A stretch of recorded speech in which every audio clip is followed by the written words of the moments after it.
आपल्या सुखदुःखांसाठी वास्तू हा एक केवळ एक घटक आहे.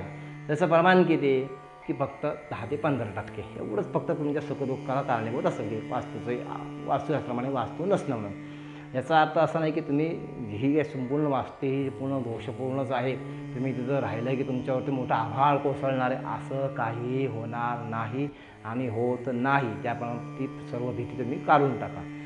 मग अशा वेळेला योग्य त्या प्रकारे निर्णय, योग्य त्याप्रमाणे विवेक घेऊन असा विचार करावा की माझ्याकडून कळत नकळतपणे काही चुकीचं कर्म तर घडले नसेल ना, की त्यामुळे कर्मामुळे मला हा त्रास होत आहे, असं तर नाही ना.